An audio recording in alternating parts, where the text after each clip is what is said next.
New leaked communications from inside that company show that Google employees discussed suppressing conservative news websites in their search engine right after the 2016 election.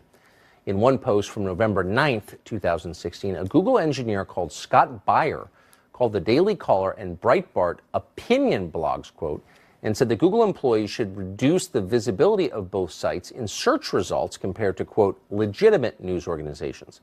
Other employees said it was the company's job to provide more, quote, context to rebut news outlets they dislike. Robert Epstein is a senior research psychologist at the American Institute for Behavioral Research and Technology and one of the people who's paid closest attention to the power that Google has. Mr. Epstein, thanks very much for coming on tonight. So Google has said repeatedly that it does not manipulate search results, and yet this is not the first, not even close to the first, piece of evidence we have from within the company showing Google employees discussing ways to manipulate search results. Can we be confident they're not doing it? Not at all. You know, Google was extremely good at keeping its secrets for almost 20 years, but in the last few months that has changed, and there have been quite a number of leaks, and we have seen a number of internal discussions there, like the one that you just described. And there's simply no question that they have very strong political leanings. 95% of donations there go to Democrats.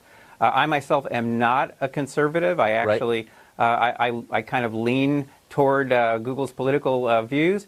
But it's frightening to me because of what I study day by day. It's frightening to me that this company, with very strong political leanings, has the power to shift millions of votes, to shift opinions on a massive scale without people knowing that they're doing it and without being accountable to the public.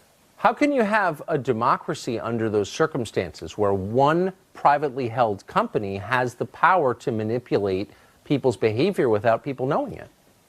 Well, that's what I'm saying, and that's exactly what's happening here. And the situation gets even worse when these huge tech companies, the two largest being Google and Facebook, when they both have the same political leanings. So, you know, in that kind of scenario, we're talking about the ability to shift in the midterm elections. I calculated upwards of 12 million votes with no one having any idea that they're doing this. This is not like fake ads which you can see. Right. This is invisible manipulation. I mean, I literally have to invent new names for the techniques they're using because they've never existed before. So Google assures us that they're not doing this because they're good people, much better people than we are, for example. How can we know if they're telling the truth, and should we believe them? Oh, well, they're sure they're good people. That's part of the problem. They have a kind of utopian thinking within the company, not just among the employees, but, you know, their top executives think like utopians. So believe me, they believe that they are doing good for humanity, good for the United States, by imposing their values, their thinking on the rest of us. The problem is, as I say, that they can do it in ways that have never existed before in human history.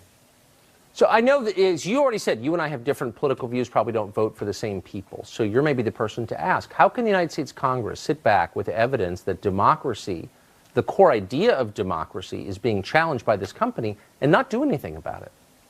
Well, the Democrats aren't going to do anything because these companies help them, obviously. The Republicans don't like regulation, so we have a tough problem here in the U.S. Now, the Europeans, on the other hand, you know, they see these companies as American, and so they've been much tougher on them. And I think we're going to see some pretty drastic actions taken against these companies by the EU in the next few years, and that could change their ability to operate worldwide. I never thought I'd be waiting for France and Germany to come to our rescue, but that's where we are.